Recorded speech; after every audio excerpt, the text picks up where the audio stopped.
Bom, é, boa tarde, pessoal que está aqui já. Sejam bem-vindos. Nós estamos na aula número 6 dessa série de estudos sobre o livro de Daniel. Gostaria de saudar o pessoal que está aqui, a Bruna, o Ednei, o Jackson, o Rodrigo, o Ludigério. Sejam todos bem-vindos. Nós estamos começando hoje, aula 6. Olá para você também que está nos assistindo depois pelo YouTube, pessoal que não consegue participar nesse horário, né? Mas o importante é que você está aqui, tá? Nós vamos estudar hoje um capítulo de Daniel muito interessante, então, para a gente já ganhar tempo, já vamos começar, tá bom? Eu convido a você, se você puder e quiser, você pode se juntar comigo nesse momento em que nós vamos dirigir uma palavra de oração a Deus, tá bom? Senhor Deus, nós estamos aqui querendo aprender mais sobre o livro de Daniel nessa tarde. Nós queremos que o Senhor possa nos ensinar através daquilo que vamos estudar aqui. Pedimos isso em nome de Jesus. Amém. Muito bem. Então vamos lá. Eu queria falar um pouco com vocês nessa tarde sobre Daniel capítulo 4. Hoje nós vamos falar sobre um episódio muito interessante da vida de Nabucodonosor. Como eu falei para vocês no primeiro estudo, em que a gente deu uma linha geral, assim, no cronograma e também sobre o livro de Daniel, eu cheguei a comentar com vocês que o livro de Daniel ele foi escrito em duas línguas, correto? Parte dele foi escrito em hebraico, capítulo 1 e do capítulo 8 para frente, e a outra parte do livro foi escrita em aramaico, que é a parte compreendida pelos capítulos 2 até o 7. O capítulo 4, que é o que nós vamos ver agora, ele está ali nessa parte que compõe o centro ali dessa parte em aramaico do livro, tá bom? A gente vai falar um pouco sobre o episódio de loucura, e a gente vai ver mais para frente se a gente pode chamar assim, pela qual passou o Nabucodonosor e a sua experiência de conversão. Conversão, isso aqui que é interessante, tá bom? Bom, então eu espero que você, de repente, você tenha aí consigo sua Bíblia. É importante, como eu falei, né? Nós estamos vendo o livro de Daniel, então é importante que você tenha aí consigo uma Bíblia por meio da qual você possa estar acompanhando, tá? Olha, por exemplo, se você abrir Daniel 4, que é o estudo de hoje, se você ler a partir, por exemplo, do verso 1, você vai encontrar o seguinte, que o rei Nabucodonosor diz assim: o rei Nabucodonosor a todos os povos, nações e homens de todas as línguas que habitam em toda a terra, paz vos seja multiplicada. Esse capítulo é interessante, porque ele não conta só sobre Nabucodonosor. Esse capítulo ele foi escrito por Nabucodonosor. Qual que é a base que nós temos para afirmar isso? Bom, em primeiro lugar, está na primeira pessoa. Tá? Nabucodonosor refere-se a si mesmo nesse capítulo na primeira pessoa do singular. Esse é o primeiro indício. Existem outras evidências para isso, tá? E a gente vai ver ao longo desse estudo de que a linguagem que Nabucodonosor ele emprega nesse capítulo é uma linguagem muito parecida com a linguagem que encontramos dele em outras inscrições da antiguidade. Como eu cheguei a comentar com vocês têm aqui, por exemplo, na antiguidade, a inauguração de edifícios, estátuas, monumentos. Geralmente o soberano ele deixava ali uma inscrição ali naquilo que ele estava inaugurando, correto? E o que eu quero mostrar para vocês nesse estudo é que é perfeitamente crível que este capítulo tenha sido escrito por Nabucodonosor, uma vez que a linguagem desse capítulo é muito parecida com a forma com que Nabucodonosor se expressa em textos que são sabidamente de sua autoria. São outros escritos seus, né? Encontrados em inscrições, tabletes, coisas do tipo. Tá? Então, esse é o primeiro ponto. E aí alguns podem se perguntar, bom, mas o livro não é de Daniel? Como que pode ter no livro de Daniel um capítulo que não foi escrito por Daniel? Ou seus assessores? Teria sido escrito por Nabucodonosor. Veja, é, o texto que nós temos na nossa Bíblia, evidentemente, ele precisou ser transcrito. O que está sendo dito aqui é o seguinte, que originalmente o conteúdo textual deste capítulo 4, ele foi escrito por Nabucodonosor. De repente, e você vai perceber isso ao longo do capítulo, de repente Nabucodonosor tenha escrito isso aqui num formato como se fosse um manifesto, assim, sabe? Como se fosse um, sei lá, um pronunciamento a diferentes povos. Você encontra isso no capítulo, já no primeiro versículo. Ele endereçando o texto que nós vamos ver daqui a pouco a todos os povos, nações e homens de todas as línguas.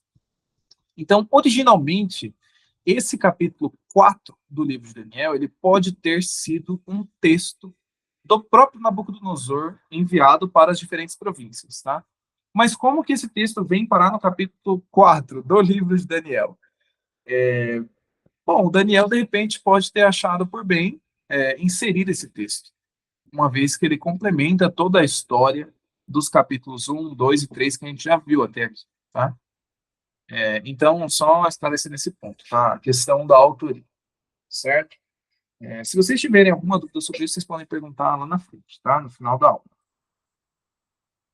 E aí, quando você olha, por exemplo, acompanhe na sua Bíblia, você vai ver, por exemplo, o versículo 2 e o versículo 3, Nabucodonosor dizendo assim: Pareceu-me bem fazer conhecidos os sinais e maravilhas que Deus, o Altíssimo, tem feito para comigo. Quão grandes são os seus sinais e quão poderosas as suas maravilhas. O seu reino é reino sempre eterno, e o seu domínio de geração em geração. Bom, algumas coisas a gente precisa destacar aqui. Mais uma vez, a autoria desse texto é do próprio Nabucodonosor. Agora, como que a gente entende a mentalidade deste homem a quem chamamos de Nabucodonosor? Veja, é interessante, dá para você traçar um perfil psicológico aqui. Nessa primeira parte do texto, por exemplo, pareceu-me bem. Ele deixa muito claro que esse conteúdo que nós vamos ver no capítulo 4, Nabucodonosor não escreveu isso porque ele tinha que escrever. Ele escreveu porque ele desejava escrever. Ele disse essas palavras porque ele desejava dizê-las. Ele sentia que precisava falar isso. Então, veja, olha, vocês vão ver muito no estudo de hoje que esse Nabucodonosor ele é muito diferente, sabe, daquele que a gente vê nos capítulos anteriores. Nabucodonosor ele passa por uma metanoia aqui, uma mudança de mente mesmo nesse capítulo. Então ele passa por uma experiência X com esse Deus e ele sente que precisa falar sobre isso para as pessoas. Olha que interessante. Pareceu-me bem. Ou seja, eu analisei e entendi que, bom, seria bom falar para as pessoas. Ele entendeu que seria bom. Outra coisa, Nabucodonosor se refere ao Deus de Daniel não como o Deus de Daniel. Vocês se lembram no capítulo 3, no último estudo? Semana passada a gente comentou sobre isso. A gente falou que Nabucodonosor não tinha experimentado uma conversão completa ali naquele episódio da fornalha ardente. Ele reconhece que o Deus daqueles hebreus é realmente Deus, ele reconhece que aquele Deus é poderoso, pode livrar, mas para Nabucodonosor, esse Deus de Israel é um Deus étnico. Ele é um Deus que defende um povo. É um Deus de uma nação ali. E não tem necessariamente algo a ver consigo.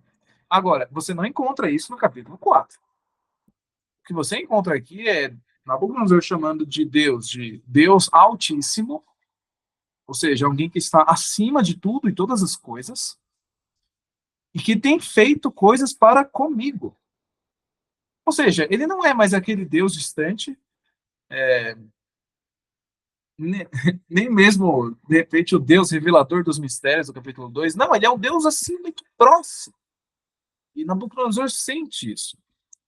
Ele é um Deus que não somente o Deus dos judeus, mas é o Deus da sua vida. Ele é o Deus Altíssimo, que está acima de todas as coisas. E, e ele reconhece que esse Deus tem feito coisas para com ele. É um Deus pessoal. Note essas diferenças. São sutilezas que, de repente, uma leitura apressada não consiga captar aqui. Mas se demore nesse texto e você vai perceber que você tem inúmeros indícios nesse texto que apontam para uma mudança de mentalidade muito, muito profunda em Nabucodonosor. E outra coisa, ele chama o reino desse Deus de reino sempiterno. Ou seja, é um reino eterno, no mais pleno sentido do termo. É um reino que não tem fim. Então, diante desse Deus, Nabucodonosor, ele pela primeira vez, guarde esse detalhe, pela primeira vez no livro de Daniel, você encontra Nabucodonosor reconhecendo sua efemeridade diante de um Deus infinito. Vocês lembram da semana passada? Nabucodonosor tenta reinterpretar o sonho do capítulo 2 e ele faz uma estátua completamente de ouro, dizendo que o seu reino seria eterno. Eu trouxe inscrições para vocês aqui, você encontra no Oriente Médio, mostrando claramente que Nabucodonosor, enquanto rei, enquanto monarca, ele tinha o desejo de sua dinastia durar para sempre. Mas, nesse capítulo 4, pela primeira vez no livro de Daniel, você encontra Nabucodonosor reconhecendo sua efemeridade, sua brevidade, enfim, sua falibilidade, sua mortalidade diante de um Deus que é tudo aquilo oposto do que ele é.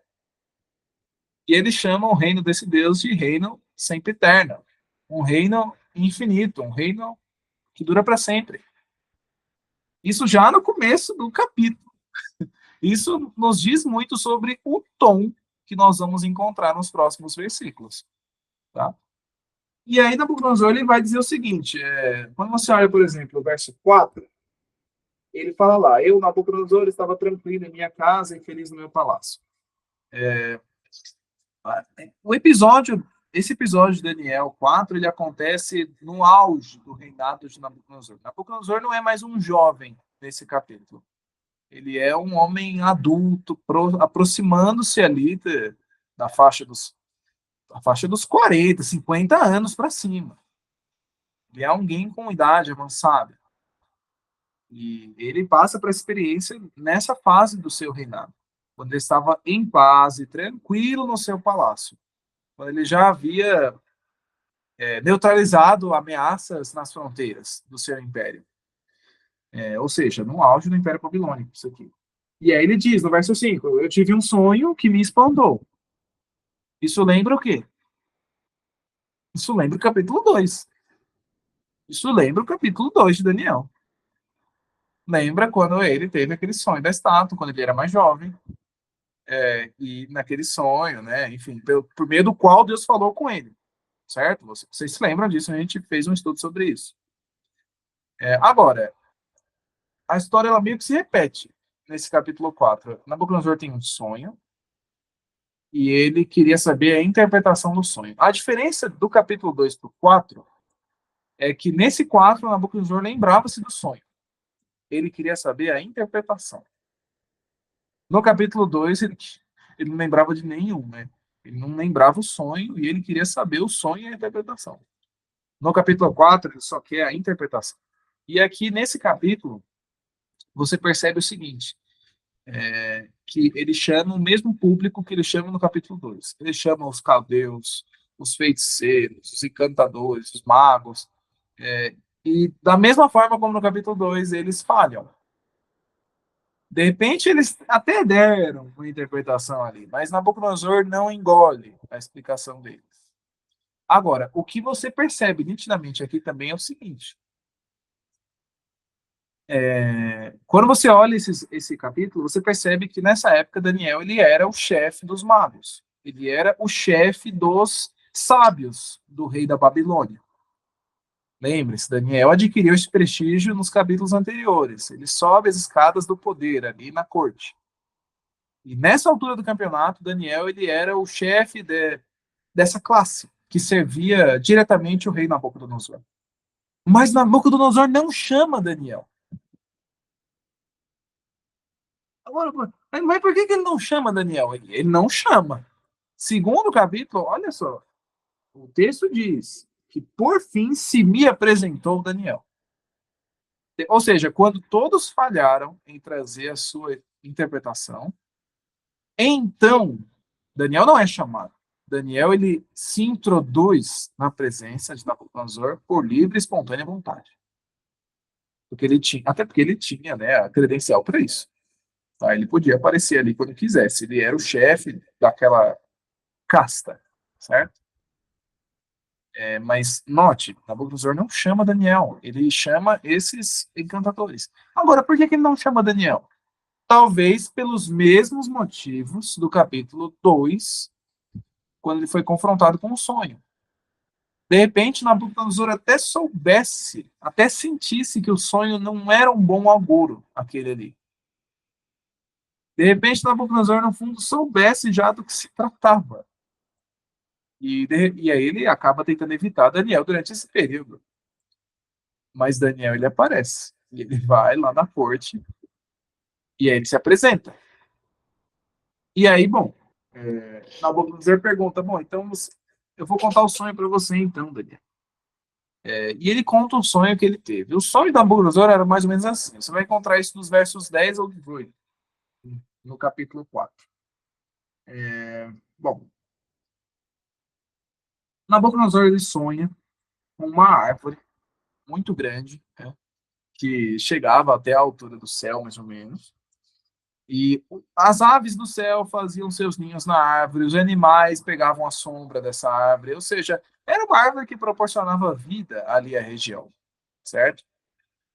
E ela tinha muitos frutos, enfim, ela era robusta, tinha uma copa muito grande. Só que essa árvore, ela nesse seu poder, ela assim vai e desce. E então escuta-se uma voz de um dos que o capítulo chama de um vigilante, um, em hebraico, né? Um Kadish, que se encontrava no céu. Ele olha a árvore e ele diz: olha, cortem a árvore. Vocês vão deixar ela o quê? Vocês vão deixar ela tomar água da chuva agora, para afugentar todos os animais que vivem debaixo dela, todas as aves, enfim. Essa árvore ela é cortada, ela toma água da chuva, toma sol, é tratada como o animal do campo. Essa árvore, a copa, não, copa não, a cepa da árvore, né, a base dela ali, é tratada como um animal do campo. E quando você olha a linguagem desse capítulo, na língua original, você percebe que estamos diante de uma linguagem muito campestre aqui, uma linguagem de agricultura mesmo, agropecuária. Essa árvore ela é tratada nesse capítulo como se fosse um animal, depois que ela é cortada. Guarde esse detalhe, porque isso não fará sentido depois. E isso duraria 7 tempos. E pelo contexto do capítulo, você percebe que esses 7 tempos eram 7 anos literais, na vida real. E aí, bom, Nabucodonosor olha para isso e fala, mas o que significa isso? Daniel, ele quando escuta este sonho, o capítulo diz que ele fica um pouco perturbado. Ele coloca assim, Daniel esteve atônito por algum momento. É que certamente, porque quando Daniel escutou esse sonho, ele falou, bom, está muito claro aqui o significado disso. E aí ele começa a explicar o sonho. Ele diz, por exemplo, para Nabucodonosor que essa árvore era ele mesmo. E quando você olha, por exemplo, o porquê que Daniel emprega essa expressão de árvore, é importante lembrar o seguinte, que a Bíblia trabalha dentro de como eu posso dizer, uma linguagem integral. Você, quando olha o livro de Daniel, é legal e é interessante você ver quais expressões aparecem fora dele também. E a analogia da árvore com um rei, um soberano ou um reino ela é uma coisa que aparece em outros lugares, não só no capítulo 4 de Daniel. Por exemplo, no livro de Ezequiel, você tem no capítulo 31, Deus, por meio do profeta, comparando o reino da Assíria e o reino do Egito a árvores robustas, comparando elas ao cedro do Líbano. O cedro do Líbano é uma árvore bem grande, correto? Inclusive é o símbolo da bandeira do Líbano. Agora,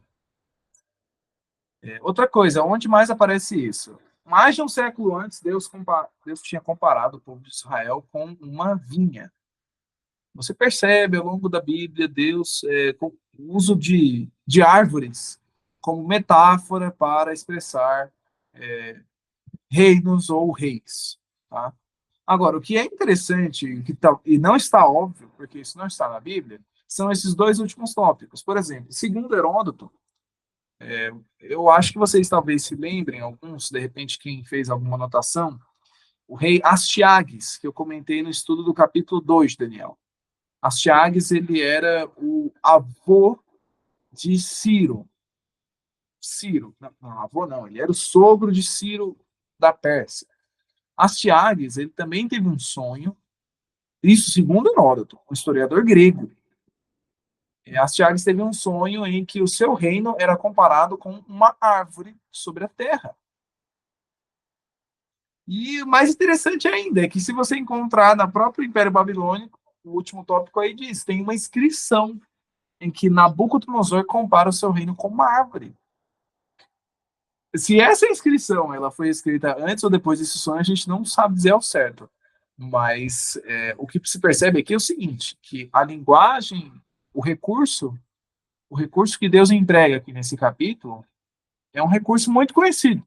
E Nabucodonosor entendeu muito rapidamente do que se tratava o sonho. Provavelmente porque, de acordo com essas fontes, na antiguidade era comum comparar-se reis e reinos a árvores.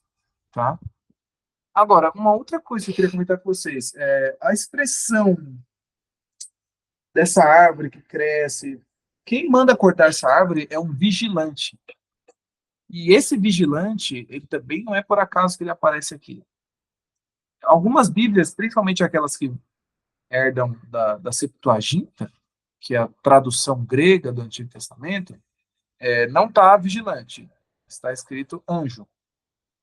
Nada contra, mas eu acho que a expressão vigilante, ela conserva mais o significado desse texto, porque assim, é aquilo que eu falei para vocês no capítulo 2 e a gente vai repetir essa ideia.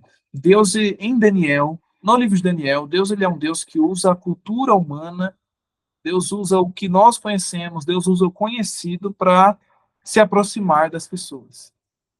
Deus usou uma estátua, um sonho de estátua para Nabucodonosor no capítulo 2 para falar com ele. E no capítulo 4, Deus ele usa um recurso que ele entendia completamente. Por exemplo, a ideia de árvore, que eu comentei para vocês. Era uma ideia presente na antiguidade. Agora, a ideia do vigilante é ainda mais. Porque na cultura babilônica, você tinha a crença de que o grande deus babilônico, Marduk, ele tinha colocado nos quatro cantos do céu, ou seja, da terra, né? Deus, esse Marduk tinha colocado quatro seres que eram chamados de vigilantes. Quatro seres cuja responsabilidade era vigiar a terra, vigiar o reino de baixo, o reino dos mortais. E no sonho que Deus dá para Nabucodonosor, Daniel interpreta, Deus mantém, Deus coloca, foi um vigilante que mandou cortar a árvore. Isso quer dizer que Deus está concordando com o paganismo? Não. Quer dizer somente que Deus ele usa aquilo que conhecemos para se aproximar de nós. E Deus faz isso aqui com Nabucodonosor. E isso é curiosíssimo. Então, quando Daniel explica o sonho, e ele diz que o rei Nabucodonosor, ele era aquela árvore, o rei ele entende rapidamente o significado do sonho. Daniel diz que por 7 anos, se Nabucodonosor ele não se voltasse atrás dos seus maus caminhos, se não parasse de tratar mal os pobres, os necessitados, todo aquele mal iria sobrevir sobre ele. Esses 7 anos seriam 7 anos em que Nabucodonosor seria afastado do governo, em outras palavras. Deus ia dar um jeito de derrubar Nabucodonosor do reinado e ele seria tratado como a árvore foi tratada nesse sonho, tratada como um animal do campo, com chuva caindo sobre ele, tomando sol, comendo capim. E aí você fica, nossa, mas será que isso é verossímil? Será que isso é passível de crença? A ideia desse estudo é mostrar que sim. E a gente vai falar disso daqui a pouco. Perfeitamente passível de crença. Isso foi possível, sim.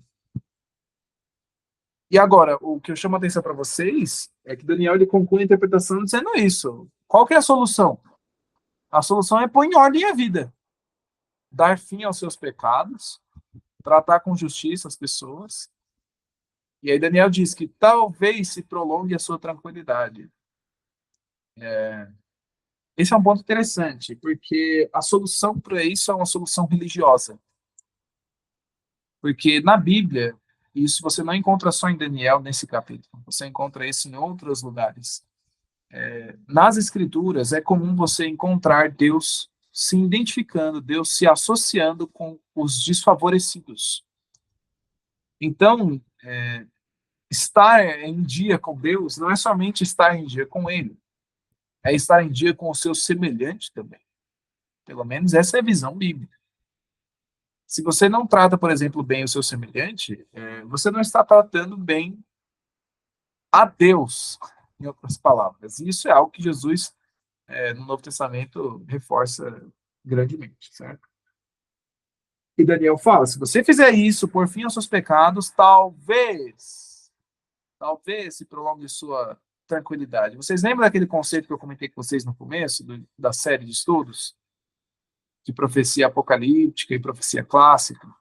Então, aqui nós estamos diante de uma profecia clássica, porque essa profecia ela não é uma coisa que cabal, ó, isso vai acontecer. Não, Daniel ele deixa claro que se Nabucodonosor se acertasse, talvez nem acontecesse. Podia não acontecer, você percebe? Então, dependia da atitude do monarca. É isso que o texto deixa a entender, tá? Mas é importante deixar uma coisa clara também. E o livro de Daniel, ele bate nessa tecla da soberania de Deus. Deus, ele não fica refém das coisas que ele fala, tá, gente?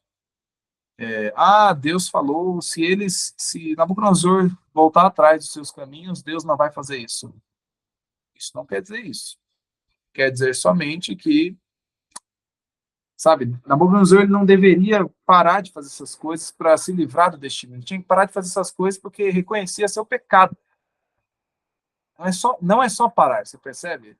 É parar pelos motivos certos. Enfim, eu acho que eu deixei clara essa parte, tá?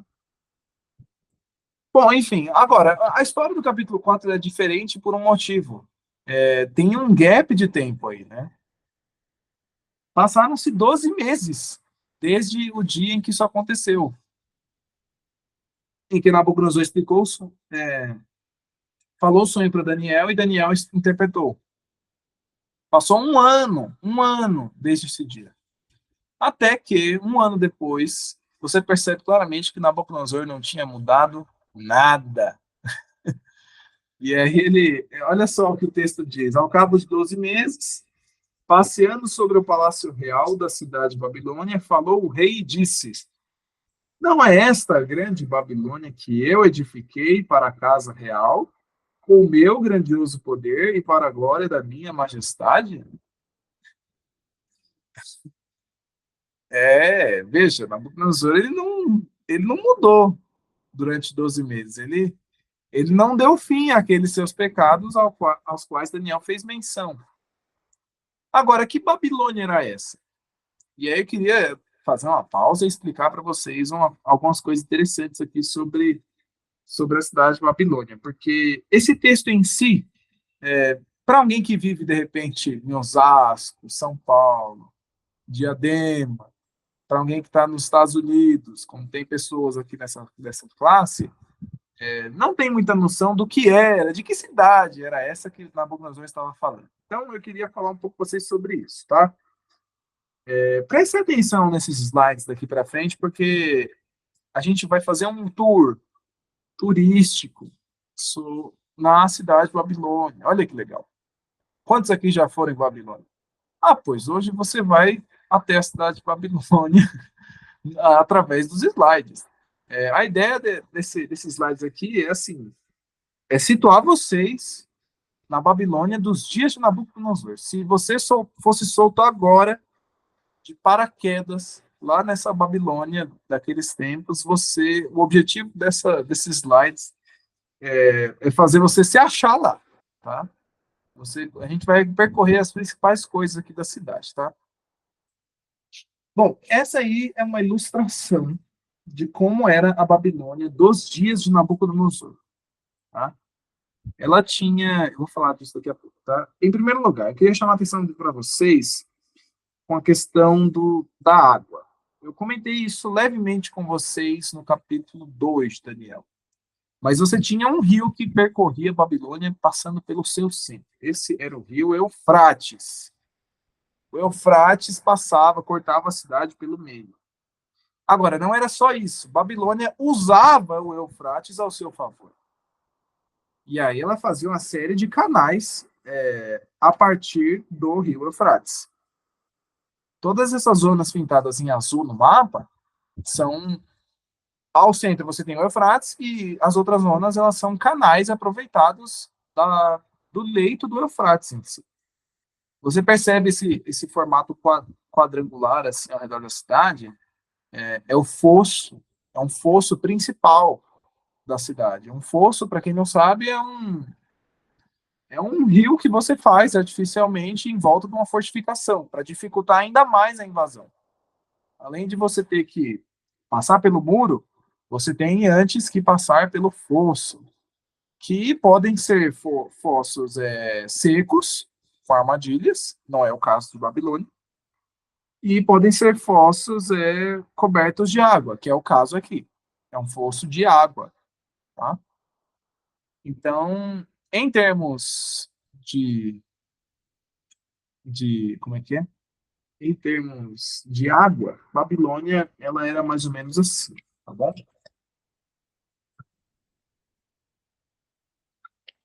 Outra coisa, as muralhas da cidade. Olha só, Babilônia ela tinha alguns blocos de muralhas. Esse bloco principal na sua tela que você vê é o bloco do centro da cidade. A Babilônia antiga, ela é esse pedaço da cidade aí, que é a parte mais populosa da antiguidade, tá? Gente, só lembrando, tá? Babilônia não existe mais hoje, tá? Se alguém perguntar, essa cidade não existe mais hoje, ela não está assim hoje, tá? Só existem ruínas. Mas na antiguidade ela era assim, a gente pode reconstruir dessa forma a partir dos relatos de pessoas que estiveram lá, tá? Então, veja, essa parte principal da cidade, ela era um quarteirão, dois quarteirões, né? Você pode ver aí no mapa, que era o centro, né? Mais periférico, você tinha uma cidade externa, que também era Babilônia, tá? Mas não era o centro da cidade, era uma zona de periferia. Você pode ver, por exemplo, eu não cheguei a circular, mas você vai ver aí em outras zonas do mapa alguns lugares que você percebe que tem casas também. Nessa estrada mais ao sul, aqui do lado esquerdo, você vai ver que tem casas fora dos muros. É uma zona periférica da cidade, tá? Mas ainda assim, integra Babilônia, certo? Agora, o centro é isso aqui. E detalhe, essa parte do centro de Babilônia, ela era uma camada tripla de muros. Como assim? O que é uma camada tripla de muros? Tinha 3 muralhas, uma atrás da outra. Então, era além do fosso, tá? Era uma cidade inexpugnável nessa época, tá? E quem foi o grande construtor desses edifícios? O rei Nabucodonosor. Ele não ergueu toda a cidade de Babilônia, ele não ergueu todas as muralhas, mas eu vou mostrar para vocês algumas coisas aqui que a maior parte das coisas que havia em Babilônia nesse tempo deve-se ao rei Nabucodonosor, porque ele que deu o acabamento, ele que concluiu a obra, de repente, foi ele que, de repente, ergue do zero alguns edifícios, tá? Então, essa Babilônia era muito fruto da sua época. E dentro da cidade em si, você tinha outros complexos de muralha. Você tem 3 aí circulados nesse quarteirão do lado direito. A gente vai falar sobre esses quarteirões daqui a pouco, tá? E lá em cima, na cidade externa, na cidade periférica, vocês estão vendo aí no mapa, você tem um outro quadrado lá. Ali nesse quadrado era o palácio de verão do rei da Babilônia. O rei da Babilônia tinha 2 palácios. Ele tinha um palácio que ficava nesse quarteirão aqui, ó. Como que eu vou mostrar isso para vocês? Ó, aqui, ó, o cursor. Ah, ótimo. Por que eu não pensei nisso antes? O cursor, tá bom? Olha aí o cursor na tela. Esse daqui era o palácio dentro da cidade de Babilônia. Era aqui, por exemplo, que Nabucodonosor reinava. Era aqui, por exemplo, que ele dirigia o império, tá? Outros reis da Babilônia, na antiguidade, eles escolhiam outras cidades para morar. Mas o rei Nabucodonosor, ele morou na cidade de Babilônia. Ele fez dela a sua joia, tá? Esses outros 2 complexos aqui eu vou falar daqui a pouco. Mas o Palácio de Verão, que era um palácio que ficava fora do centro da cidade, mas na periferia ainda, era ali onde o Nabucodonosor tirava férias, tá? Era um palácio mais fresco, mais próximo do Eufrates. E não sabemos de qual palácio, de qual desses 2 palácios, Nabucodonosor disse essas palavras do verso que nós lemos aqui, certo? Nós não sabemos. Existem teorias fortes que dizem que foi nesse palácio de verão aqui, tá? Ao norte da cidade. Por quê? Porque é esse palácio que tem uma visão panorâmica para a cidade inteira. É possível que isso tenha acontecido aqui, nesse palácio. Mas não temos como provar, tá? Agora, vamos olhar a questão do ponto de vista da cidade em termos de infraestrutura, né, logística. Vamos ver, ó, por exemplo, Babilônia ela tinha 8 portões. Você tinha, assim, o centro da cidade, tá? O centro da cidade de Babilônia, é isso que importa aqui. Você tinha 8 caminhos por onde entrar, tá? E cada uma das entradas da cidade você era o nome de uma divindade. Você encontra ecos disso lá no Apocalipse, por exemplo. A Nova Jerusalém, né? É algo que o apóstolo João teria visto. É uma cidade que tem 12 portas, e cada uma das 12 portas tem 2 nomes diferentes. É uma alusão a essa cidade de Babilônia antiga, que cada portão era o nome de um deus, por exemplo. Você tinha aqui o portão de Enlil, que era um deus da trindade babilônica. Você tinha o portão real, nós não sabemos se esse era o portão real, mas existem, tudo leva a crer que sim. Portão de Haddad, que é um deus, portão de Shamash, Urash, Zababa, Marduk e Ishtar, tá? E esses portões passavam por fossos, né, como vocês podem perceber aqui, pontes que atravessavam o fosso e davam para a cidade. Agora, algumas vias principais, por exemplo, em frente ao portão Haddad, você tinha a rua Haddad, tá? Como que a gente sabe o nome da rua, Samuel? Sabendo, gente. Arqueologia é para isso, história é para isso. A gente trabalha com o passado a partir daquilo que nos deixaram escrito. E essa era a Rua Haddad, tá? Havia outras ruas principais de Babilônia. Por exemplo, você tinha essa grande rua do, do quarteirão do quarteirão esquerdo do centro da cidade, que era de frente ao portão Shamash, que era a Rua Shamash, tá? Entre os 2 quarteirões do centro da cidade, você tem o rio Eufrates aí, você percebe? Passando no meio da cidade. E você percebe que tem uma ponte aí, certo? Ligando esses 2. Essa era a ponte Nabopolassar. Tá? E ela ligava esses dois centros aqui da cidade. Outras vias, você tinha a Rua Marduk, e você tinha também a Rua Zapapa. Agora, das ruas de Babilônia, nenhuma era tão importante quanto essa aqui. A via processional.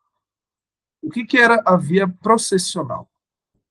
Era a via por onde você entrava em Babilônia. Ó, você tem no mapa aqui, certo? Ela começa lá atrás, ali no Palácio de Verão, do rei da Babilônia, certo? E ela vai descendo e ela passa pelo portão do quê? Portão de Ishtar, que a gente vai falar daqui a pouco. Essa era a via processional, uma reconstrução de como ela devia aparecer. Era na via processional que você tinha o quê? Desfiles, você tinha exposição de troféus, prêmios de guerra, cativos de guerra. Muito provavelmente Daniel entrou em Babilônia escravo por essa via processional, onde nas muralhas, nas torres ao redor, você tinha cidadãos babilônicos comemorando e recepcionando o exército, o comandante que passava pelo centro, junto com a procissão. É por isso que se chama via processional, tá?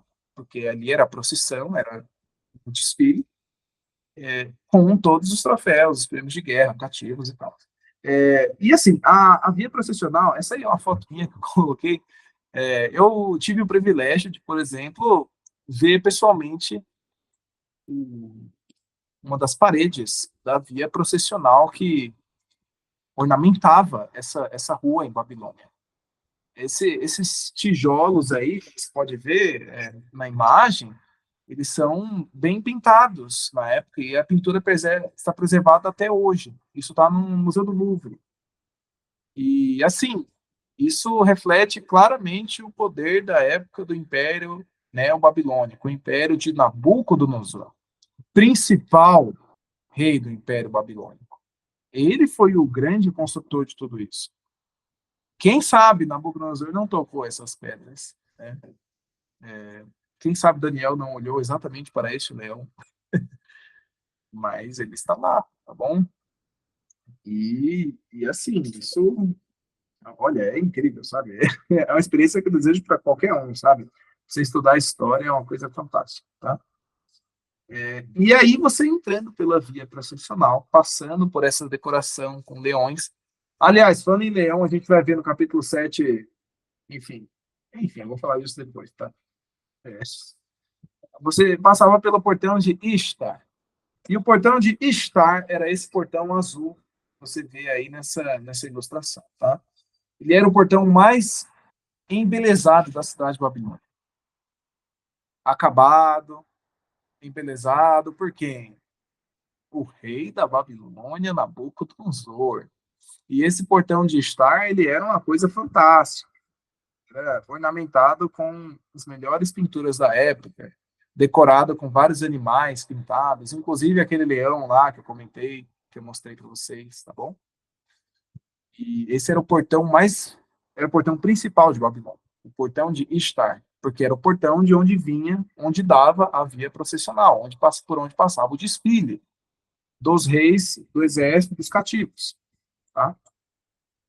Passando pelo portão de Ishtar, e é por isso que eu estou mostrando para vocês o porquê que a via processional era tão importante, porque a via processional ela passa pelos principais pontos de Babilônia. Além de ser a via do desfile, da entrada em Babilônia oficial, ela é uma via que dá acesso aos principais edifícios da cidade. Por exemplo, atrás dos portões de Ishtar, você tinha os jardins suspensos da Babilônia, que era assim, ali, como você pode ver também uma ilustração, logo atrás você tinha os jardins suspensos, que é esse edifício aí na sua direita. O jardim suspenso, gente, ele foi assim, aqui, ó, esse daqui, tá? Os jardins suspensos, foi um edifício que Nabucodonosor mandou construir para sua esposa Amites. Sua esposa Amites, ela era uma princesa do reino da Média. E a gente vai falar sobre o reino da Média também mais para frente. E assim, ela sentia saudades da sua terra montanhosa, com muitas árvores, E Nabucodonosor, olha que exemplo. Você faria isso pela, pelo seu cônjuge? Olha que interessante. E aí Nabucodonosor ele manda construir para ela, em sua homenagem, né? Não só em sua homenagem, era para ela usar mesmo, em vida, sabe? Ele ergue para ela os jardins suspensos da Babilônia, que era uma torre escalonada, certo?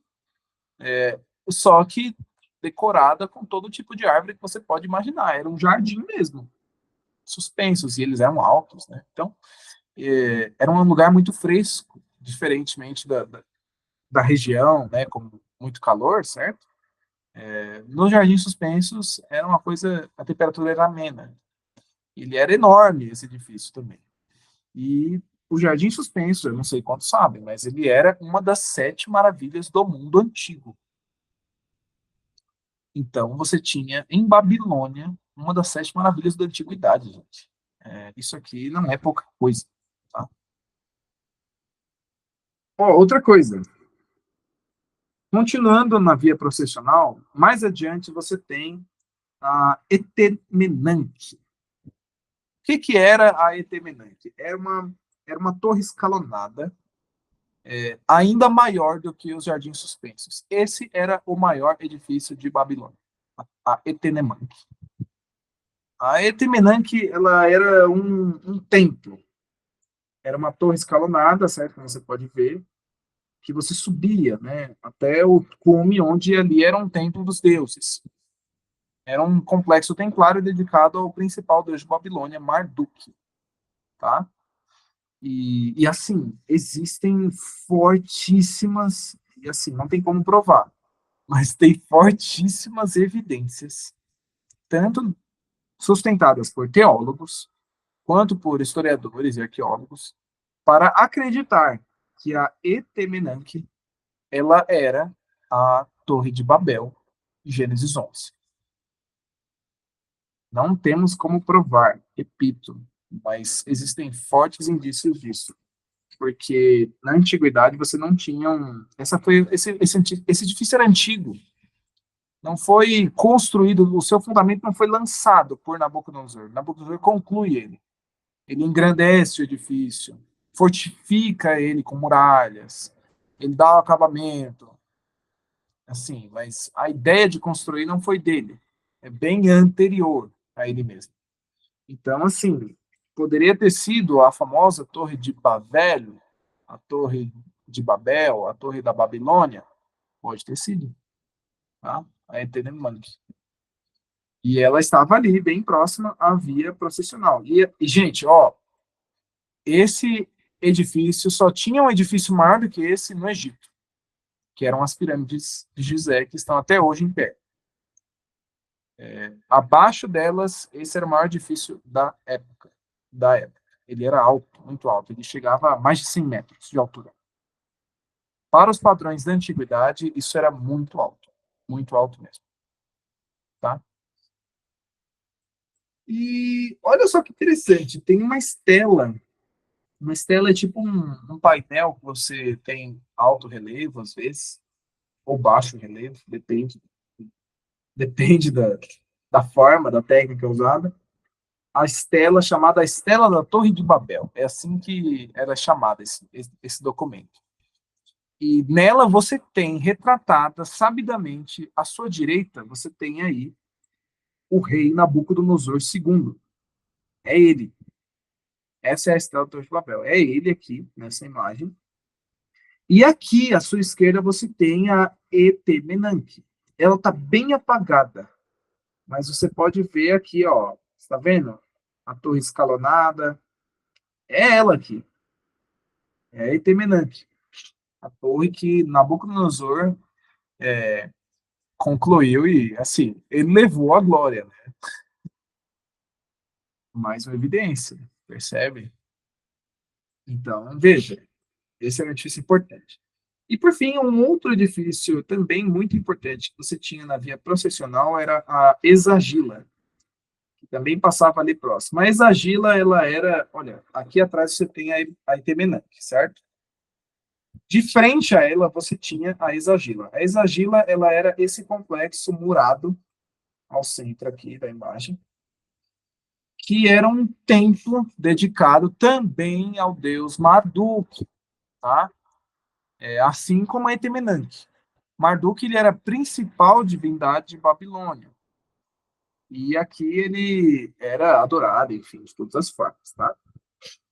E a Exagila era um dos maiores orgulhos de Nabucodonosor, porque, enfim, era um templo de última geração para ela. Tinha todas as coisas que você precisava ali. Tá? Era a vaidade da casta religiosa em Babilônia. E olha só isso aqui, pessoal. Eu trouxe esse texto que ele está numa inscrição feita por Nabucodonosor e ela está no Museu de Berlim. Tá? Olha só, por exemplo, o que o Nabucodonosor diz nessa inscrição. E tentem comparar com o que nós vemos no capítulo 4. Tá?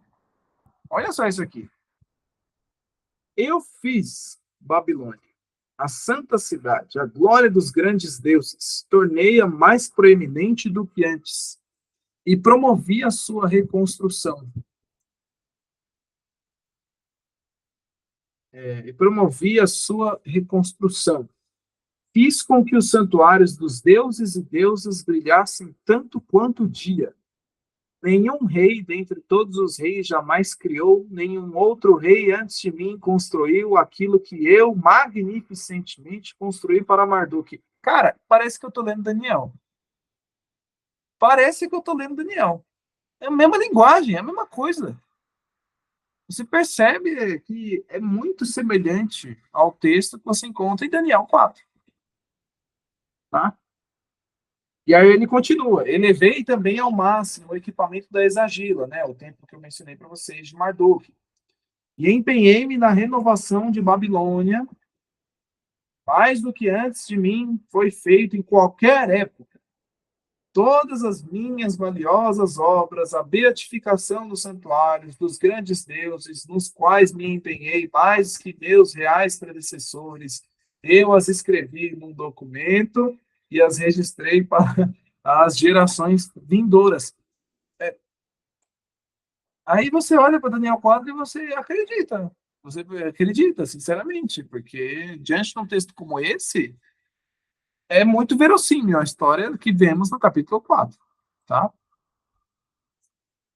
Então, assim, e outra coisa, pessoal, eu não sei se eu cheguei a comentar isso com vocês nos estudos anteriores, mas Nabucodonosor, ele não é um personagem assim que a alta crítica questiona.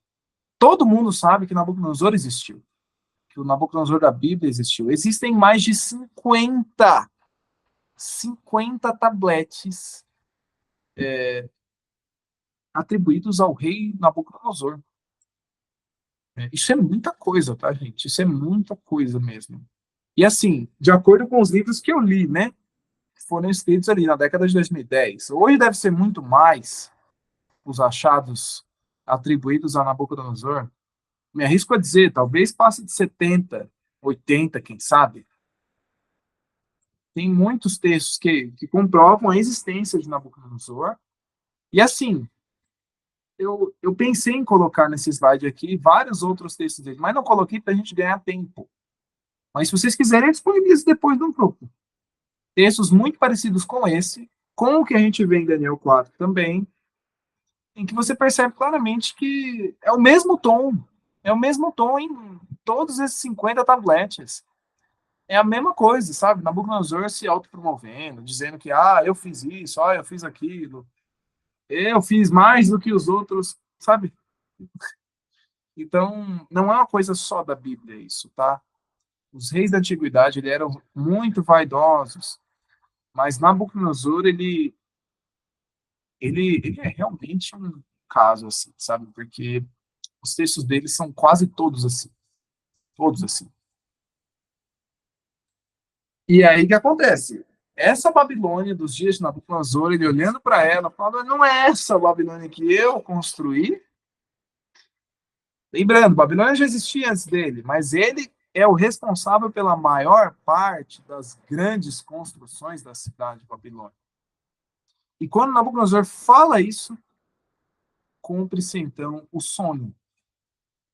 Porque o verso 31 diz: falava ainda o rei quando desceu uma voz do céu.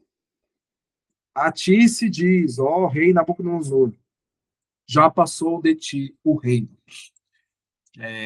E aí você encontra ele dando a sentença, a mesma sentença que foi dada ali pela interpretação de Daniel no sonho, correto? E assim, aqui você encontra um outro paralelo entre essa história e a Torre de Babel. Olha, de novo, no domingo passado eu comentei com vocês de muitas semelhanças da história da fornalha ardente com Gênesis 11, a Torre de Babel. E aqui você encontra a mesma coisa. Esse texto aqui é Babel completa. Aí vocês podem se perguntar, mas como? Onde você está enxergando isso? Olha, por exemplo, em Babel, Gênesis 11, a antiga Babilônia, você tem ali um povo que queria fazer um movimento espiritual vertical em direção ao céu e tomar aquilo que era de Deus. E aí Deus, o que ele faz? Ele desce à terra e ele confunde a língua dos homens. Ele interrompe o seu trabalho e confunde a língua deles. Aqui é a mesma coisa. Nabucodonosor, ele está se vendo como um deus aqui. Ele está olhando e falando, olha, mas não é essa cidade que eu edifiquei. Ele enche o peito assim e diz isso. E aí, nesse ego que chega até o céu, Deus, uma voz desce do céu, ele interrompe o trabalho de Nabucodonosor, interrompe o seu reinado, e ele coloca a sua língua de forma incompreensível. Porque agora Nabucodonosor fica louco. E eu queria falar um pouco com vocês sobre essa questão. Afinal de contas, que doença teve o rei Nabucodonosor? Olha, eu já adianto o seguinte, eu já li alguns textos falando sobre isso, e, sinceramente, eu tenho minha opinião sobre esse assunto, mas aí eu queria que você formasse a sua, tá? Existem duas possíveis doenças que Nabucodonosor teria desenvolvido por mandato divino, tá? Mandato divino? Como assim? Falei, sim, você leu o capítulo comigo aqui. Veja, se Nabucodonosor não se arrependesse desses caminhos, isso ia acontecer com ele, da parte do próprio Deus. Então, essa doença que Nabucodonosor teve, ela, acima de tudo, ela é uma doença de origem sobrenatural, tá? Ela apareceu do nada. E assim, eu queria destacar em primeiro lugar o seguinte, que é óbvio que você vai encontrar nas fontes babilônicas um silêncio sobre essa doença de Nabucodonosor. Onde mais, além da Bíblia, você tem essa ideia de que Nabucodonosor ficou maluco? Em algumas outras fontes, que eu vou mostrar daqui a pouco. Mas fontes babilônicas, não conheço. E é óbvio que você não vai encontrar. Seria estranho se encontrasse. Porque assim, na antiguidade, o nome do rei era tudo. Você passar a ideia de que um rei da sua nação teve um surto de loucura, não pegava bem para a imagem do país, para as futuras gerações. Assim como você não vai encontrar vestígios egípcios comentando diretamente sobre as pragas do Egito. O que você tem ali, o que mais se aproxima disso é um papiro que contém uma oração de um sacerdote egípcio fazendo alusões muito vagas a algo que parece muito o relato do Êxodo, das pragas, certo? Mas não é uma coisa explícita. Não é uma coisa explícita também dizendo que o faraó morreu no Mar Vermelho, sabe? Não é uma coisa explícita. São coisas que você olha assim para o texto e você infere. Você interpreta, e você fala, isso aqui poderia fazer uma alusão a tal coisa.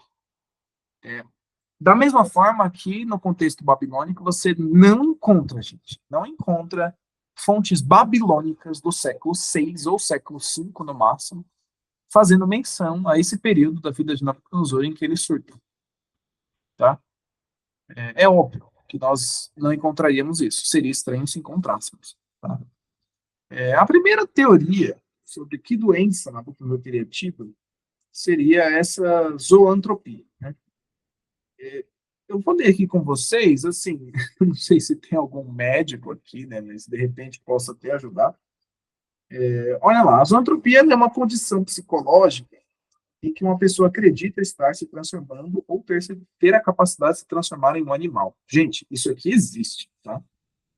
Isso aqui é raro. Essa é uma doença rara, mas ela existe, tá? Essa ilusão ou delírio pode fazer com que o indivíduo se comporte como um animal em questão, imitando seus movimentos, sons ou atos. Trata-se de um fenômeno raro associado a distúrbios mentais ou estados delirantes. Embora esteja mais presente em lendas e mitologias, como, por exemplo, o quê? A do lobisomem. O lobisomem é um cara que tem zoantropia. Ele desenvolveu a licantropia, que está escrito aí embaixo. Ela é presente nessas lendas e mitologias, é verdade, mas a zoantropia ela é estudada na psiquiatria como um transtorno dissociativo, tá? Então, como eu disse, são doenças raras, que você encontra casos aqui e ali na história.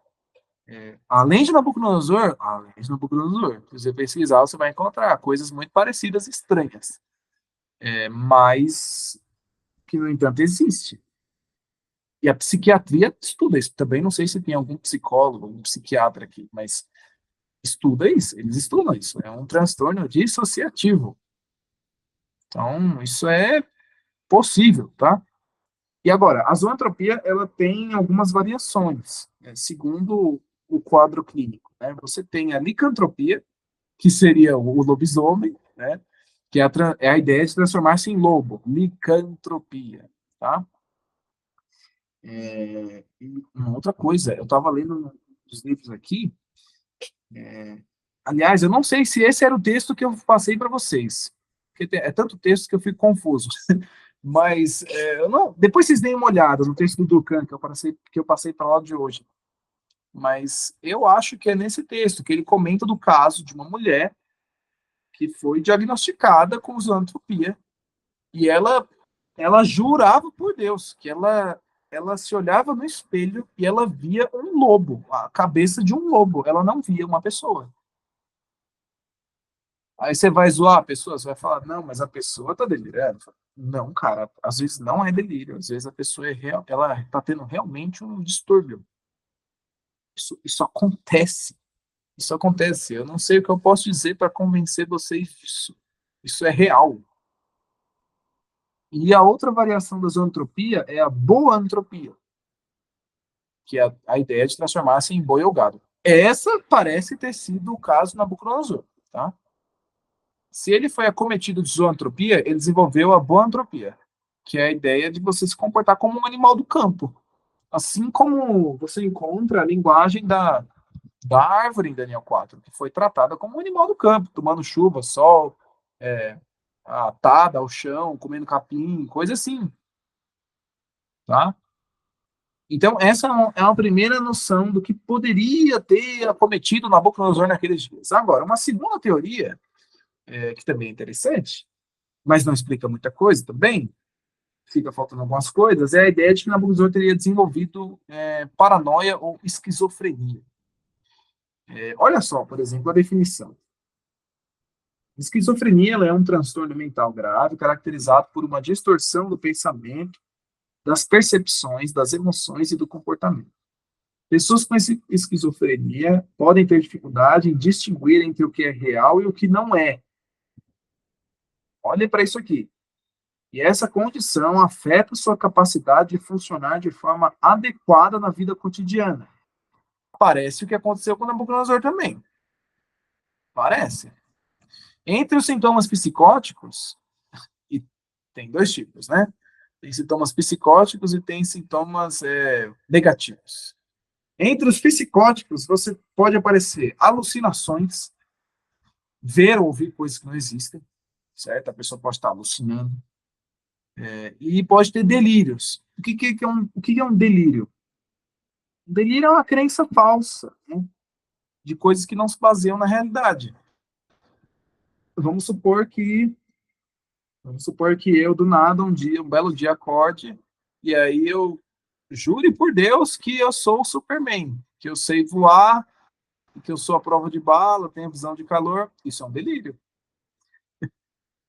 Você percebe? Então, assim, pode parecer o que Nabucodonosor teve. Ele começou, de repente, a se comportar como um animal. O texto bíblico diz.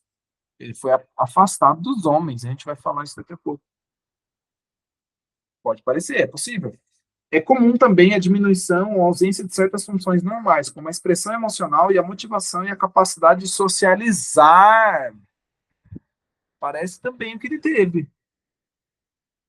Ele se isola, né? Ele é apartado do mundo dos homens. Nabucodonosor, durante 7 anos, ele vive nessa condição. Então, a pergunta fica: Nabucodonosor desenvolveu o quê? Zoantropia ou ele desenvolveu variações da paranoia ou da esquizofrenia? Não sabemos. Pode não ter sido nenhum dos dois. Pode ter sido uma coisa completamente diferente que tinha origem completamente divina. Mas, de acordo com aquilo que conhecemos no mundo clínico, no mundo psiquiátrico, esses são os caminhos, esses são os caminhos mais prováveis, tá? E aí você acredita no que é aí, tá? Assim, e algumas, como eu falei para vocês, algumas pessoas, elas, alta crítica, eu falei para vocês, a alta crítica ela não duvida da existência de Nabucodonosor.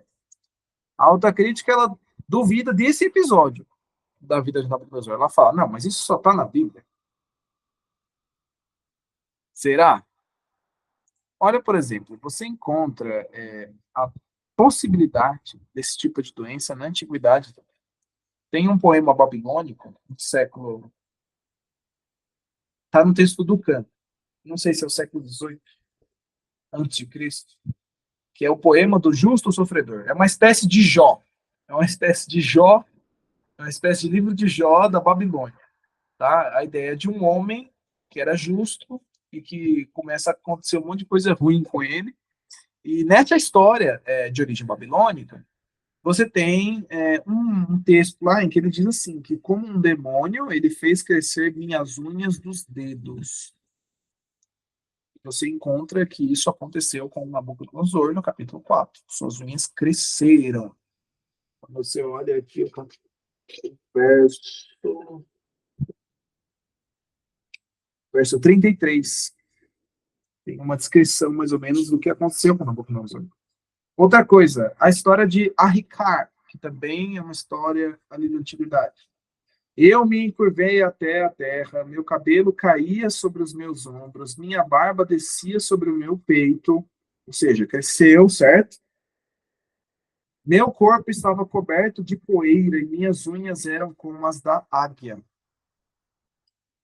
Repito, é possível sim isso ter acontecido com Nabucodonosor, porque você encontra nessas fontes antigas a plausibilidade desse tipo de coisa, desenvolver esse tipo de quadro, certo? E o Gregory Zilborg, historiador de psiquiatria, ele relata diversos casos semelhantes entre o século 3 e 7 a.C. Por mais rara e estranha que essa doença possa parecer, ela tem sido uma constante através da história. E assim, pessoal, eu podia passar o dia aqui, realmente, eu podia passar o dia falando de casos de reis que surtaram, tá? Reis que desenvolveram doenças mentais durante o seu reinado. Não foi só Nabucodonosor isso, foram muitos reis que tiveram esse tipo de problema. Por exemplo, Carlos VI da França. Ele sabidamente teve esquizofrenia com delírios e alucinações durante o seu reinado. Eric, Eric XIV da Suécia, ele apresentou um comportamento errático e paranoico. Ou seja, ele via ameaça em todo lugar, não confiava em ninguém. E aí a consequência disso é você ver o que acontece com a Joana de Castela. Joana de Castela é também chamada Joana a Louca. Por quê? Joana a Louca? Porque ela desenvolveu comportamento errático, paranoia e isolamento. A Joana Quem quiser pesquisar sobre ela depois, dê uma olhada. A Joana ela terminou os reinados dela trancafiada num castelo. Parecia Rapunzel, sabe? Claro que não tinha a questão do cabelo, né? Mas ela se trancafiou. A ideia da esquizofrenia, da paranoia que eu comentei com vocês. A pessoa ela tem dificuldade de socializar, ela se isola, confinamento mesmo, tá? George III, da Grã-Bretanha, ele teve problemas com alucinações e delírios. Foi durante o governo dele, durante o reinado dele, que aconteceu a independência dos Estados Unidos. E muitos atribuem a sua incapacidade o fato da Grã-Bretanha ter demorado em responder à guerra no continente americano. Tá? E olha, na história do Brasil você também tem um personagem, a Maria I, a Maria I de Portugal, que também é chamada de Maria a Louca. A Maria I, para quem não sabe, ela era a mãe do Dom João VI, aquele que vem para o Brasil. A Maria I também veio para o Brasil, não sei quantos sabem. Quando eles fugiram da Europa, né?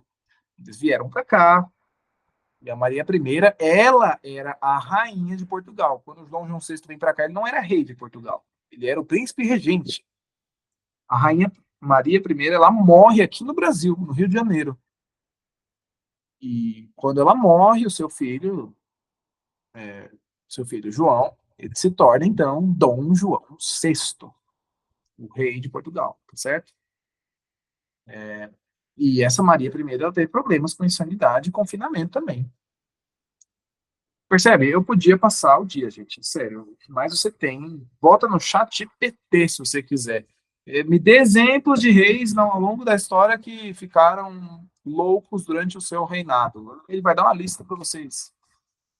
Não foi só Nabucodonosor. Essa história do capítulo 4, ela é perfeitamente crível. Perfeitamente verossímil, sim. Você tem casos até piores do que esse na história, tá?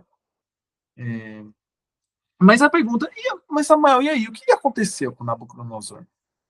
Olha só esses outros dois textos. O primeiro, ele é uma inscrição que está no Museu Britânico. É uma inscrição que, assim, eu comentei com vocês sobre isso nas últimas aulas. Os tabletes na antiguidade, só recapitulando para quem de repente não viu isso aqui, os tabletes na antiguidade, eles, se você quebrava um pedaço, você perdia o texto inteiro ali. Você perdia parte do texto e você não sabe o que estava escrito ali. Então, por exemplo, nesse primeiro texto aí que eu coloquei para vocês aí, ó, na tela, onde você vê as reticências, colchetes, 3 pontinhos, não sabemos o que estava ali. É um pedaço do tablete que se perdeu. Ou está ilegível, ou quebrou a parte do texto, enfim. Olha só o que está escrito nesse tablete.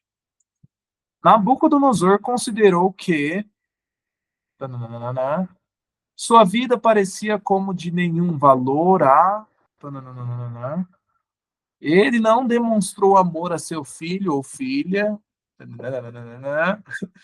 Família e clã não existem. Sua atenção não foi conduzida no sentido de promover o bem-estar da Exagila. Ele chora amargamente diante de Marduk. Esse texto é muito estranho. Tá? E os teólogos eles enxergam nesse texto a possibilidade de que esse texto estivesse falando sobre esse período da vida de Nabucodonosor. É uma pena que o texto não está completo. É uma pena. Porque, assim, é muito estranho esse texto. Essa ideia. Nabucodonosor teve um período da sua vida que sua vida parecia como de nenhum valor. Isso aqui é um papo muito existencial, muito filosófico isso aqui. Ele não demonstrou amor a seu filho ou filha. Família e clã não existem. Sua atenção não foi conduzida, ele chora amargamente diante de Marduk, o seu deus principal. É muito estranho esse texto. É muito estranho, tá? Esse texto pode ser uma possível prova deste período de loucura de Nabucodonosor, tá? E tem o historiador grego Abideno, ele comenta sobre Nabucodonosor. Ele diz que Nabucodonosor Historiador grego, tá? Como eu disse para vocês. Difícil você encontrar isso nas fontes babilônicas. E quando você encontra, como essa aí em cima, tá tudo quebrado. Difícil dizer o que estava aí. Mas o texto de baixo, ele é de um historiador grego falando sobre os reis da Babilônia, e quando ele comenta sobre Nabucodonosor, ele diz que ele foi possuído por um deus ou algo do tipo, subiu ao terraço de seu palácio, pronunciando palavras proféticas e desapareceu repentinamente. Tá, mas e aí? O que acontece depois, Abdeno? Ele não fala. O que aconteceu exatamente naquele dia? A gente não sabe. Nem a Bíblia diz. A Bíblia diz o seguinte, que no mesmo instante se cumpriu a palavra sobre Nabucodonosor. Foi expulso dentre os homens, passou a comer erva como os bois, o seu corpo foi molhado do orvalho do céu, até que lhe cresceram os cabelos como as penas das águias e as suas unhas como a das aves. É isso que a Bíblia fala. É o capítulo 4. É, e assim, a gente tem o direito, né, de pensar assim, né? Eu fico indignado, eu fico muito curioso porque não tem muitos detalhes aqui nesse capítulo 4. O que você encontra aqui, dá uma olhada. Se você der um tapa aí, geral, no capítulo 4, o que você vai ver é o seguinte: a maior parte do capítulo é falando sobre o sonho e a interpretação de Daniel. Uma parte pequena do capítulo é reservada para acontecer, a falar quando o sonho finalmente se cumpriu. Ele não entra muito em detalhes como foi. E como eu disse para vocês, o capítulo 4 é de autoria de Nabucodonosor. Então ele não entra muito em detalhes, ele só fala que se cumpriu aquilo que o sonho tinha dito. Como que isso aconteceu? Como? Como? Eu não estou dizendo quando que ele ficou louco. A Bíblia diz isso, no mesmo instante. E a Abdena fala, Nabucodonosor, ele foi possuído por um deus, subiu ao terraço do palácio onde ele estava, segundo o capítulo 4, e ele começa a falar umas coisas estranhas lá e eles aparecem. Então, assim, que aconteceu exatamente ali? Né? Quem sabe? Tem um livro, é um livro infanto-juvenil, mas é muito interessante, porque ele preenche com a criatividade, né, do escritor, do artista, as lacunas desse texto. E é o livro O Portal dos Deuses. De repente, não sei quantos já leram, mas ele é um livro infanto-juvenil, falando sobre a experiência, né, de Daniel em Babilônia. E aí ele comenta sobre o capítulo 4, ele completa essa história com a imaginação do autor. Né? E é um livro muito interessante. Ele coloca ali Daniel como tendo visto aquela cena, sabe? Daniel como tendo que cuidar de Nabucodonosor, levar comida para ele no meio do mato. Afastaram o rei, confinaram ele em algum lugar, sabe? E a gente não sabe exatamente o que aconteceu. A Bíblia descreve em linhas gerais, assim. Mas os detalhes desses 7 anos, como exatamente ele surtou, nós não sabemos. Eu sei, é muito curioso, mas, como eu disse para vocês em alguns estudos, nós não vamos ter respostas para tudo. E esse estudo é sobre isso também. Tá?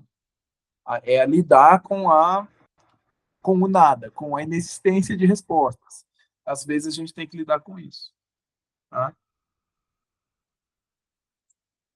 Então, veja, você tem aí 7 anos, Babilônia. Como que Babilônia teria ficado durante esses 7 anos em que o rei surta? De repente, a gente pode preencher com a nossa criatividade, dizer o que acontece hoje. Quando um governante surta, ele fica incapacitado, de repente, afastam ele do poder. Tem resoluções. Por exemplo, nos Estados Unidos, dá para você afastar um presidente por incapacidade.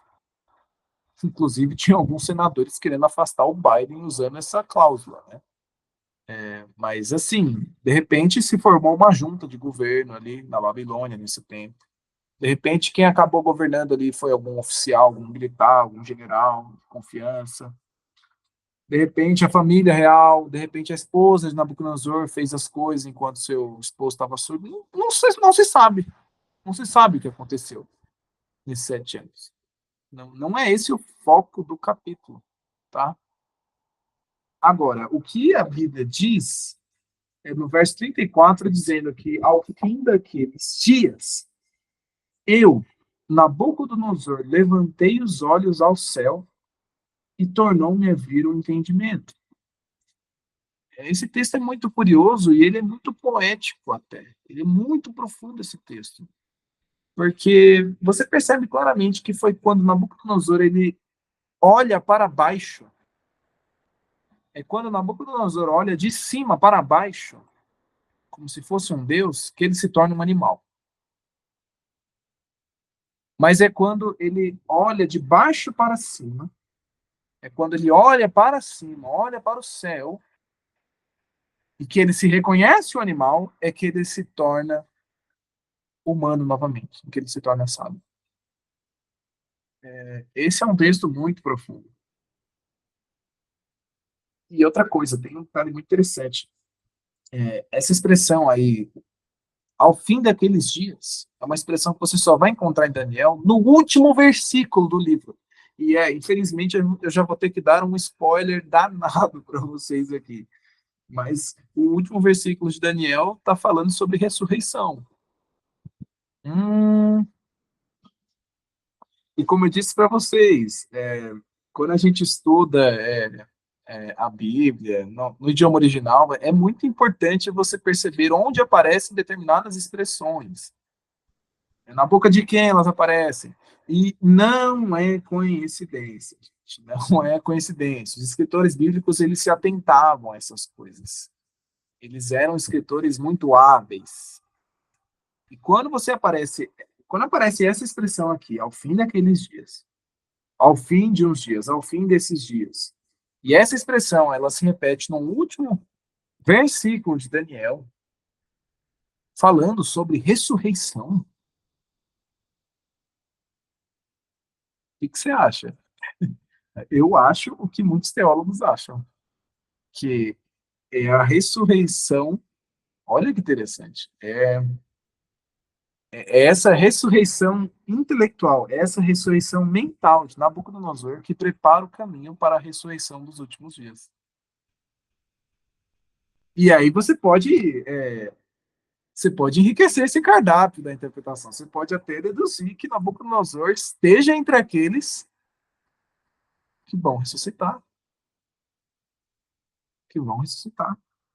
O rei da Babilônia, o rei Nabucodonosor, aquele que destruiu Jerusalém, aquele que destruiu o templo, aquele que fez tudo que a gente conhece.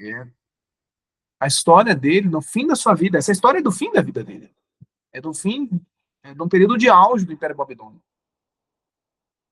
E com essa história a gente pode estar diante aqui de um texto que lida com uma mudança de postura. E se você olhar, por exemplo, além do verso 34, ele vai continuar dizendo: eu bendizei o Altíssimo, eu louvei, glorifiquei ao que vive para sempre, cujo domínio é sempre eterno, e cujo reino é de geração em geração. Ele fala: todos os moradores da terra são por ele reputados em nada. Mais uma vez, ele reconhece com letras garrafais a sua miséria diante de um Deus que é infinitamente mais poderoso e maior do que ele. E isso é novo em Daniel, porque a gente não viu Nabucodonosor falar nesses termos até agora, certo?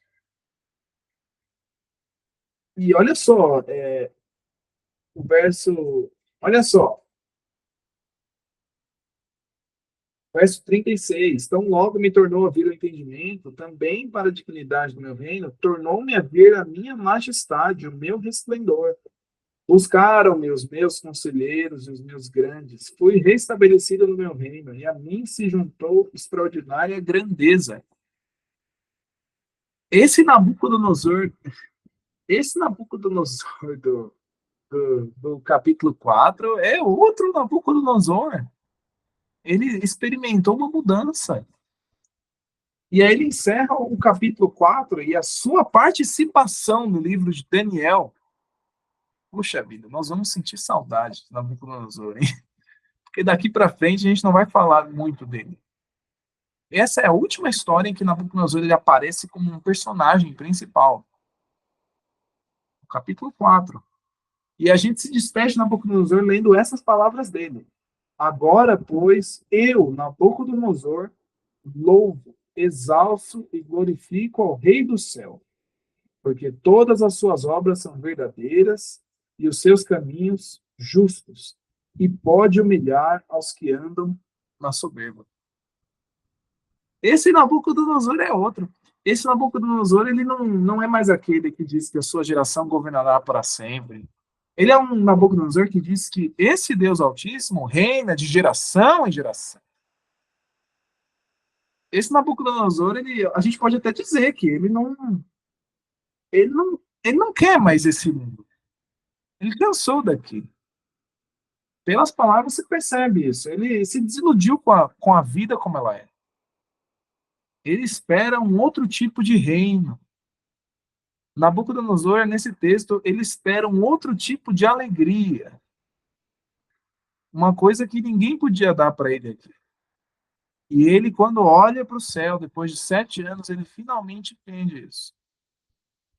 Quando ele olha para o céu, volta a vir o entendimento. Deus restabelece ele no trono. E ele termina os seus dias como rei de Babilônia, mas um rei sábio. E ele não viveu muito tempo depois desse episódio. A gente sabe disso. Ele morre no ano 562 a.C. Mas assim, ao fim daqueles dias, eu, Nabucodonosor, levantei os olhos ao céu e tornou-me a vir o entendimento. Nabucodonosor, é possível dizer, ele estará na ressurreição. E olha só, esse texto do canto que eu passei para vocês, ele termina o capítulo falando assim: Nabucodonosor se livrou de seu orgulho ingênuo. Ao amadurecer, tornou-se uma pessoa humilde. O que muitos demoram uma vida inteira para aprender, Nabucodonosor compreendeu em 7 anos. Tendo experimentado a precariedade da vida, ele passa a saber que não é eterno. O monarca finalmente experimentou a conversão. Aqui a gente fala em conversão. Bom, dúvidas? Vamos abrir para as dúvidas, comentários. Lembrando a todos que se você quiser estar ajudando nesse estudo, você pode estar fazendo pela chave Pix, que está aí, tá bom? Outra coisa, pessoal, eu agradeço desde já a todos que estão ajudando, tá? E continuem estudando a fundo, tá? Eu soube de algumas pessoas que estão se aprofundando aí em Daniel, tá? Nós temos a lista de chamada no chat, tá? A Bruna nós está reforçando aqui. Por favor, se você quer receber o seu certificado no final, assine a lista de chamada que está no chat. É para você clicar no link e responder, tá bom? Vamos lá. Temos alguma coisa no chat, Bruna? Tem um comentário do Ednei. Ele disse aula muito boa.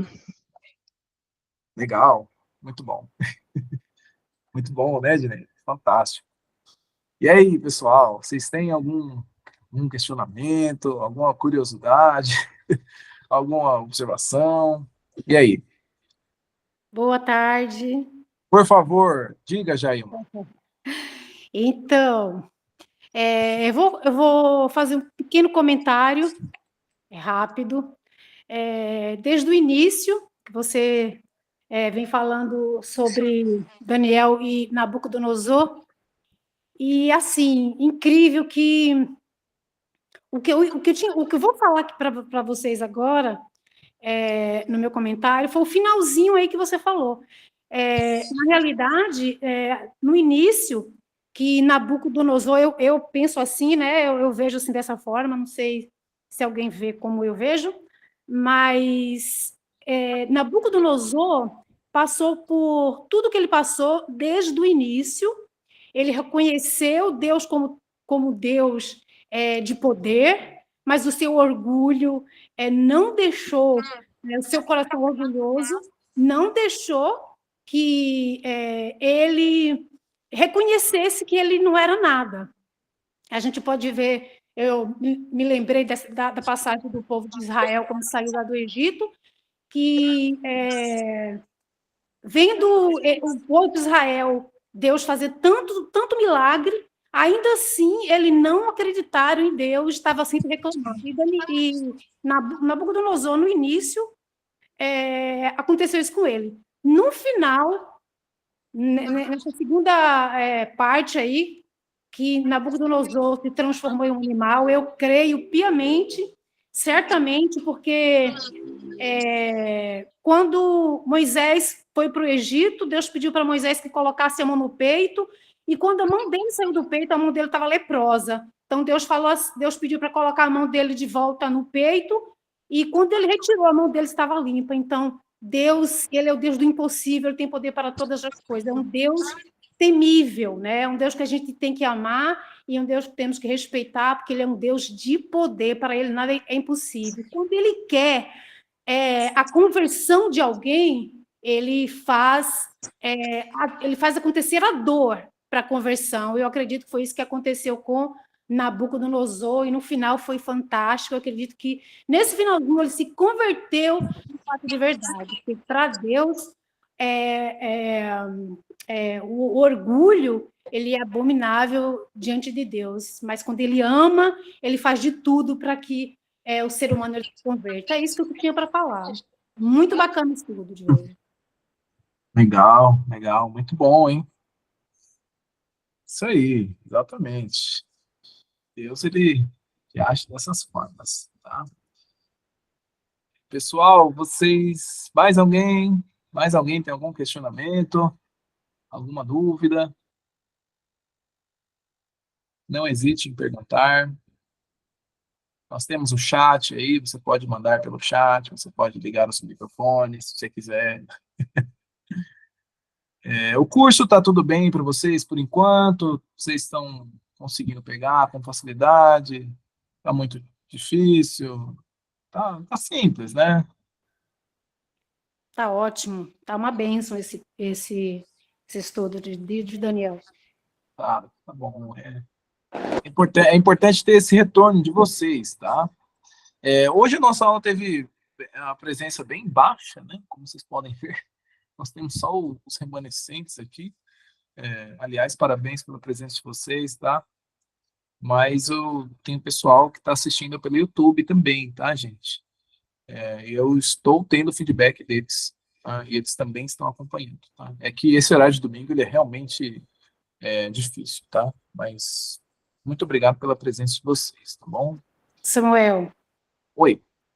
Temos uma coleguinha, uma aluna nova aí, fazendo parte, que o nome dela é Luna.